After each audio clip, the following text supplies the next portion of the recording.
One good. Inala ko gabalis yun na ano patay karga ito hindi gagwa niya. Ito isang gabi yung motor magutog din ako.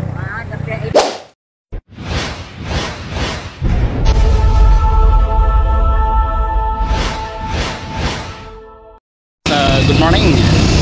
Medyo matingkad ang init ng araw guys ngayon dito sa City of Baez. Ngayong araw ay pupuntahan natin yung disgrasya na naman, yung mga naipost natin before na isa sa mga kinatatakutan ng mga driver na daan dito sa Negros Oriental dahil sa daming mga sasakyan ang mga nagkahulugan dito, no? Nagsilaglagan dito sa mga bangin na ito.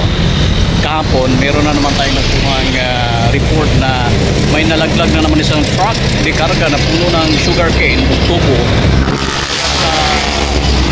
ay nalaglag dito sa lugar na ito, lalong-lalo na yung tinatawag na kanabok. Okay, kaya samahan nyo po guys sa ating pupuntahan ngayong araw. So dito sa lugar na ito guys, dito yung panghuling pinitensya ng mga driver na mula doon sa bundok sa itaas, no? Pero minsan nagkakaproblema rin dito yung panghuli, pero dahil pabulusok yan, isang barangay yan, yung Manlipak hanggang itong Tamiso kurbada, ayan, no? So padaos-dos ang takbo mula sa itaas, dito medyo konting pababa na lang, pero dahil kurbada yan, nagkakaproblema minsan dito ang disgrasya na nangyayari. Ito mismo, itong area na ito, meron ng tanker, truck at kung ano-ano pa ang nadidisgrasya ditong lugar na ito. So ito yung panghuli, bukod pa doon sa likuran natin. National Highway na yan Yan, National Highway na po yan sa likod natin. So maganda na yan dyan. Gawa ng yan ay play na po dyan, no? So develop po yung daan dyan. Manhuyod, Kanlaon to Dumaguete Road. Yan lugar na yan. So papatuloy tayo sa unahan. Liko dito, no? May kurbada pa bago ang tulay na kung saan nalaglag yung kanay diri gadungaw diha sa unahan? Oo. Imo hana? Oo, magunao. Diha na disgrasyahan sa una. Pagka kuan sa BL, pagka dugay-dugay walay bulan, diha na po yung jeep nga naambak. So, gikan atong hitabua, nagsunod-sunod na. Abot na diri, abot na ni. Abot na ni kani. Taas sila experience guys si manang kay taga diri og kanipun usa, dool ra mapunay diri. Kampoy nga lang. Kampoy? Kampuo. Kampuo? Sitio Kampuo? Sitio Kampuo. Dili day kang abok? Kang abok ni dili. Sa taas pikas. Pero ang ngalan jud ani sa una nga wala pa ni makuan Kampuo jud. Na ako mamahita. So kini yung yuta diha inyo hana kana dulhugon din na. Amo ana diha amo nay titulado na ako puro kuan, parang pangpang. Kinsa yung ngalan nato ma'am? Milagros Irami. Milagros Irami. Okay. Bago lang daw ito naayos yung stopper ng tulay at ito na naman ngayon. So pakita natin saglit sa inyo kung paano pumasok, sumuot itong truck na ito dito sa makikita natin talagang kasyang-kasya lang, no? Kasya lang yung mula dyan talagang diniretso itong area, sumuot dito, walang tingnan nyo yung poste, hindi man lang na tamaan, ano? At yung gilid ng stopper na ito, mukhang ito lang na area na ito ang timaan. Diyan lumusot itong truck na ito na puno ng tubo at umabot sa pagkawala ng buhay na naman ng isa sa mga sakay dyan nitong truck na ito. Ayan, oh. So sa baba medyo may kunting tubig at ayan, kung makikita natin, yan yung unahan na sanhi ng pagkamatay ng ilang pasahero gawa ng bumangga mismo sa puno ng mangga na yan. Kung walang mangga, maaring makaligtas pa gawa ng hindi naman masyadong malalim, ngunit napaka tibay ang mangga na yan kaya umabot sa pagtatawag ng mga expert, PNP, fire at rescue para yung taga CDRMO para naman maligtas ito mga sakay na ito. Okay, so ingat po mga kapatid sa bawat pagdaan dito. Babalikan natin, share natin sa inyo yung ibang video natin.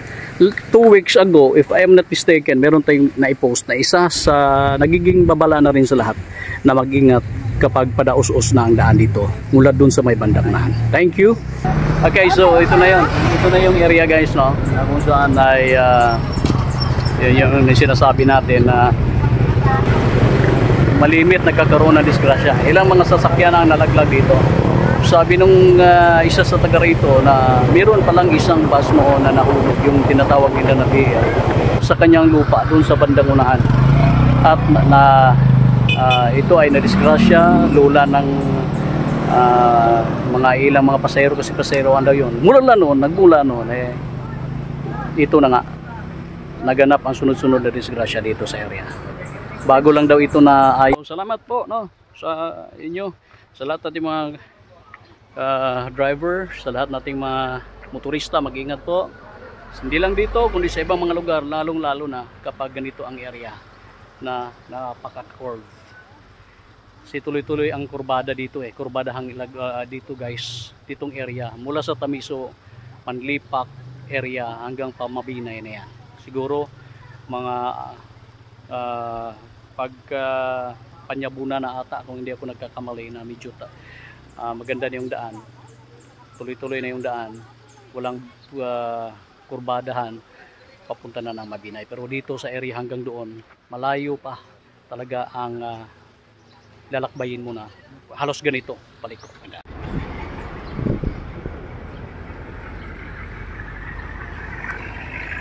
Okay. Ay nakuyawan dyan ni Sir Jen niya. Muto nakatawag og pulis na ari jud dayon. Kaya ako magipa-pastor din. Kuan, rescuer. Kay nangayo man sila tabang good. Kay napiit sila anang sulod sa truck. Then wala man sila mahimo, sir. Ang kuan na pod, kaya na pod akong gitawagan. Mutong perfecto kay silang mo work. Response na yun? Yeah. Moto Sir Jem na nagpasalamat ako po sa Ginoo, dapat na po nila. Kaya wala po sila ako ang focus ato Sir Jem. Wala dyan may mahimo diri bisa ka siya pa ko mga laki, wala sila mahimo dyan. Kaya di man nila maligot og budlong. Kahit jud kayo kaya matubangan jud. Unsay oras na ko ni ma'am? Unsay oras na itabo? Alas 2:50 sa kadlawon. Lami kayo.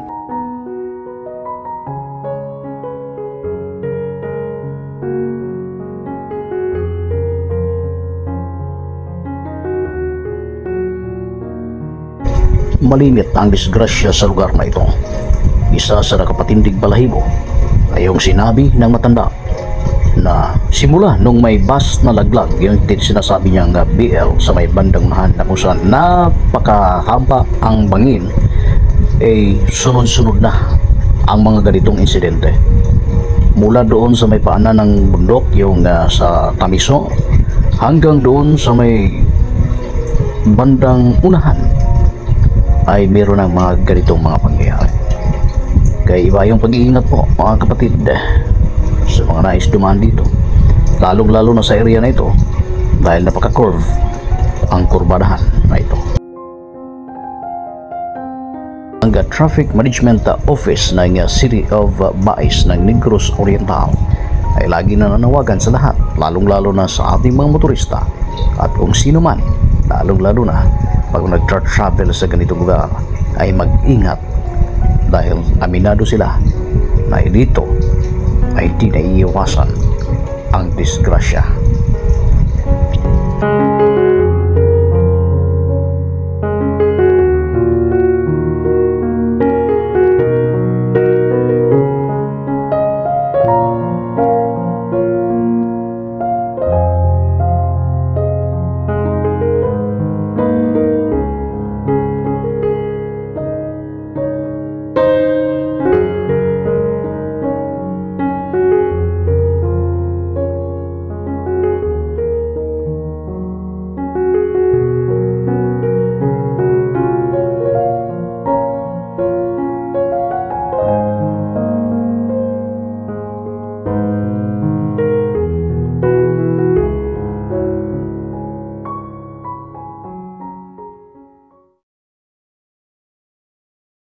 So hanggang sa muli po, ito po ang Gym 5 TV. Maraming salamat at mabuhay ang buong Pilipinas.